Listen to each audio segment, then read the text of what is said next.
Hi, my name is Carol, and I will be sharing with you my friend's scroll today that has been done in calligraphy by her, and it's a famous story. Right now I'm going to be telling you a little bit about the history of this friendship and how I came to get the scroll. My first trip to Japan was in 1986 with several teacher friends with whom I had been studying about Japan with our instructor, Mio Wagner.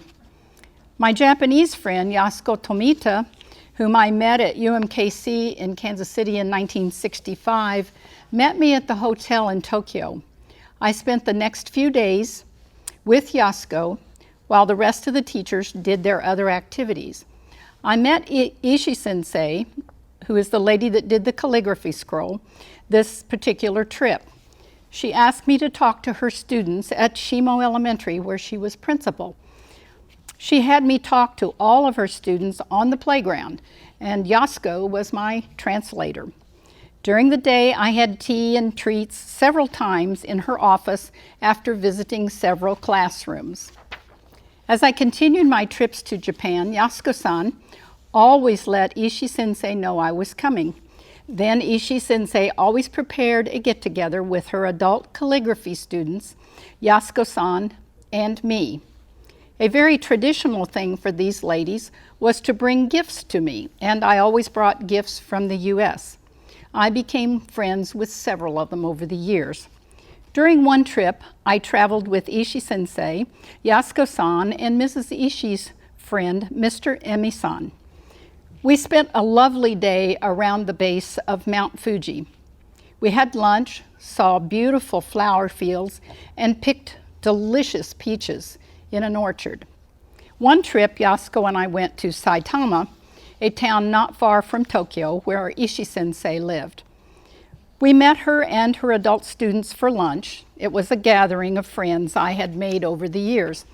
My last trip to Japan in 2015 was during the beautiful sakura cherry blossom blooming season. All of Tokyo was abloom when Ishii sensei and her students met us at a restaurant overlooking the trains traveling throughout Japan. During the years, Ishii sensei sent young students' artwork and her adult students' calligraphy work to me. I always sent thank you notes. Since I don't know Japanese hiragana, katakana, nor kanji, I wrote them in romaji. They were very understanding of my slowness to respond. I had always hoped Ishii sensei had a chance to come to the US to see us, but she was unable to do so. She recently passed away in her mid-90s. She was a lovely lady and very talented artist. Right now I'm going to read a few excerpts from the book that she had translated from. Several years ago, I received this beautiful scroll Ishii sensei had worked on. It's extremely long, and when rolled out, it's 40 feet.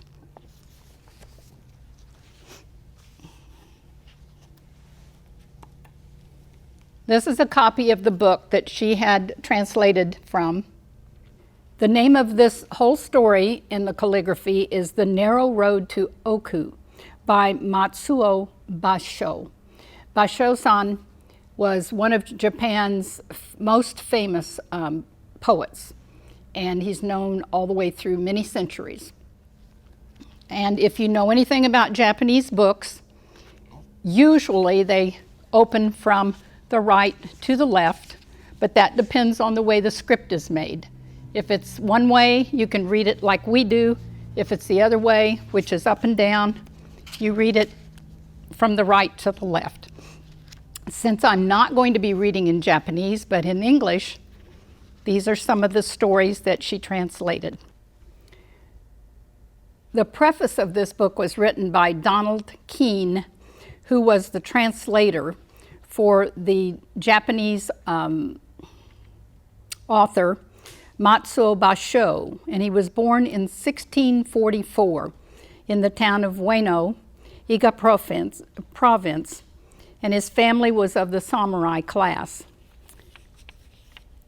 And Bashō was a poet, and he became a very famous poet in Japan.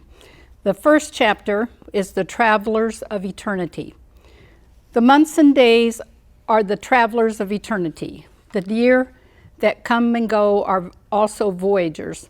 Those who float away their lives on ships or as they grow old, leading horses, are forever journeying, and their homes are wherever their travels will take them.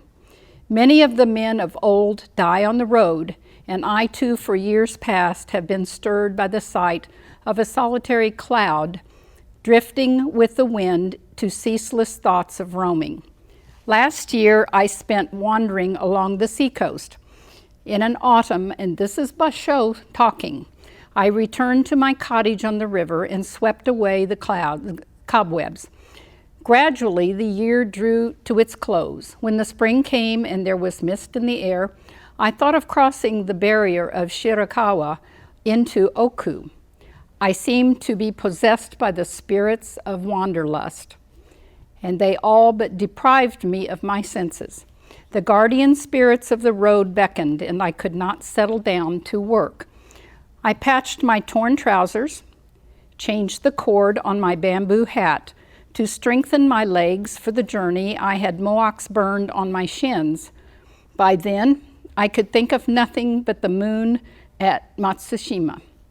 When I sold my cottage and moved to Sanpu Villa to stay until the start of my journey, I hung this poem on a post in my hut.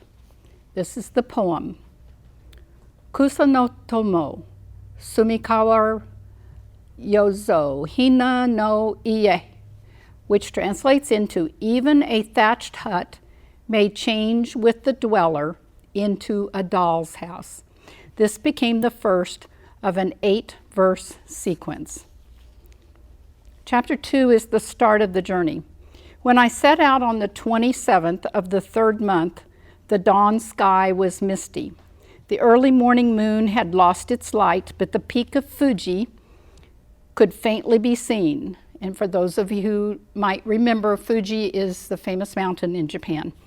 The cherry blossoms on the boughs at Ueno and Yanaka stirred sad thoughts as I wondered when again I might see them. My dearest friends had all come to Sanpu House the night before so that they might accompany me on the boat part of the way. When we disembarked at a place called Senju, the thought of the long journey ahead filled me with emotion. I stood at the crossway of parting in this dreamlike existence and wept tears of farewell. This is the poem. Yuka haru ya, tori naki uno, me wa namida. Spring is passing by, birds are weeping, and the eyes of fish fill with tears. I set out after composing this verse and first of my journey, but I could barely keep going ahead. For when I looked back, I saw my friends standing in a row, no doubt to watch until we were lost to sight. The next chapter was Soka. This year, the second of the Genroku era, the thought somehow crossed my mind that I might take a walking trip all the way to distant Oku.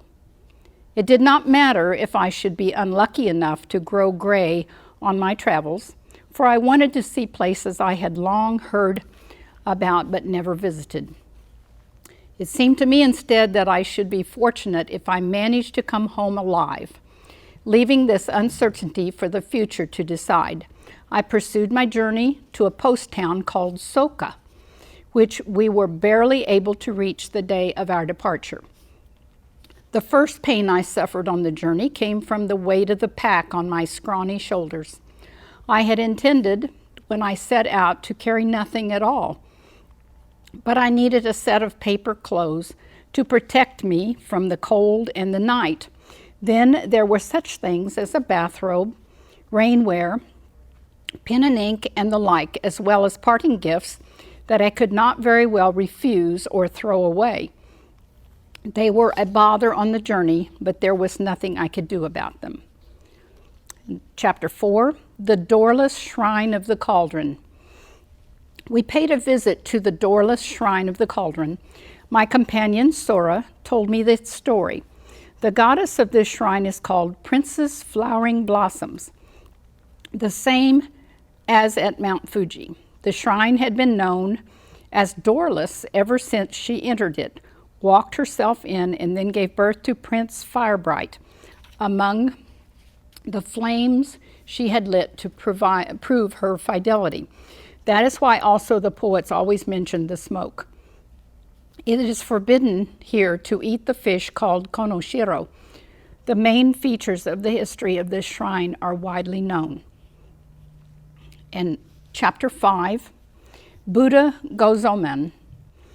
On the 30th of the third month, we stopped at the foot of Nikko Mountain.